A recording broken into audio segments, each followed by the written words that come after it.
just honestly, I don't think he likes his team, to be honest. I think he knows he hasn't got a great football team. I think he wants better. He needs better. I think you can see that on the way he is on the touchline. He always looks disappointed to me. The way he's speaking there tells me he's disappointed with what he's got and he needs better. Everyone knows he needs better if he's going to challenge and be where Manchester United want to be. I think it's all over the pitch. I think he can be quite pleased defensively. I think they look quite tight, look quite solid recently, but that's taken away that real goal threat that they should have. I think quality all around the pitch, it isn't quite there. I don't think they have control in the middle of the pitch. I don't think the forwards' quality is quite there. So he knows. He's not sure. Look, he's never going to say it, but he doesn't like this football team. That's something I take away from that. Now, look, I might be wrong. I don't know, but the impression I get is this team is nowhere near the standard that he wants and he expects, and he'll be looking over the next, could take 2 or 3 years to get something a lot better, a lot more enjoyable to watch, a lot more attacking, a lot more quality in every area of the football pitch, and that's what he'll thrive for. One area that let him down tonight, Karen, is the performance from the goalkeeper, Andre Onana. What did you think of his night? Well, we said it from the top of the show, we said it at half-time. You know, he's made noise this week with obviously his comments, and if you're going to do that, you have to back it up with your performances. And it hasn't been just this one-off. You know, he's made 8 errors that have led to goals in the Premier League this season. That's the most.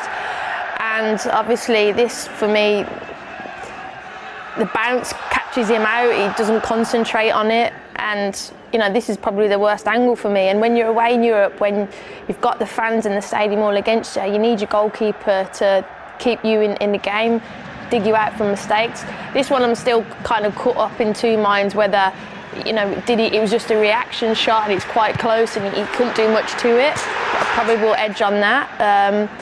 But nonetheless, it's when you do a lot of talking, you have to be clean in your performance, and he wasn't tonight, and that's disappointing because, like Paul said, I think the team as a whole did defend quite well. I think his hands have to be a bit softer. Look, I'm no goalkeeping expert, but I think just soft hands just stops that ball, doesn't it? And look, he needs to be better. He's had a really poor year, and as you said, talking about other teams is probably not a wise thing to do. Amarim. Much better in the second half. We asked for intensity. We asked for them to play on the front foot. Sancho involved. Maduaki made an impact when he came off the bench. You know, he took his goal well, and I think just the whole place felt better. Cucurella as well, coming on and making a difference. Big night for this man, Sancho. You know, there's a lot of talk about his future. You know, that's what I want to see more from him. Go take him on the outside. You know, you want to see him be more direct, and he was tonight in the second half, so pleased for him as well. Yeah, what was the biggest difference in performance levels in that second half, Karen? You know, it's not difficult, Jules, when you've got good players. If they play quicker and they take people on, like Joe just showed and spoke about there, the opposition will find it very difficult to stop them. And they did better intensity. The subs, as Joe mentioned, made a big difference. But I wanted to see people be more positive, and I definitely saw that in the second half. And clean sheet, 3 goals away from home. Second half, much better. 100% record still continues in this competition.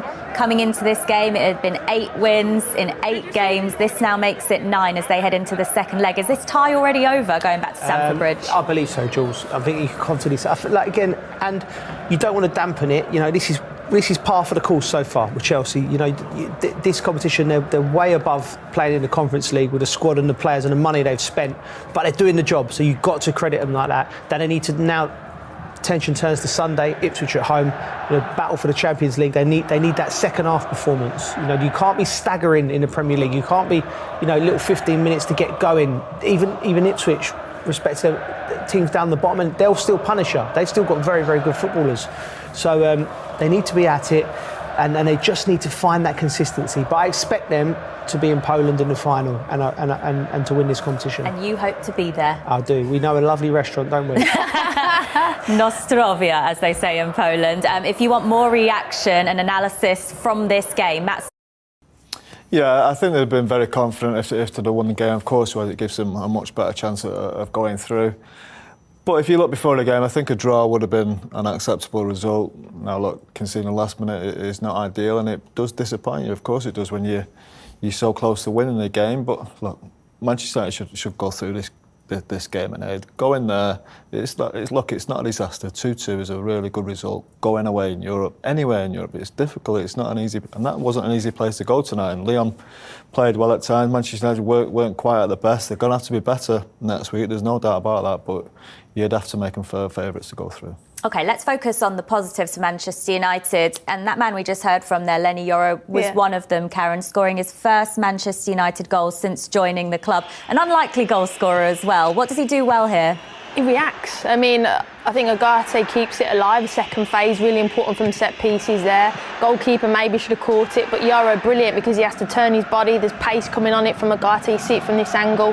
Just gets connection on it. And he said in his interview, but didn't really know too much about it. But nevertheless, it's a great header. And at that point, it was a really vital goal just before half time and kind of changed the narrative, you'd think, in the dressing room with the team talk. But yeah, great goal for him. An important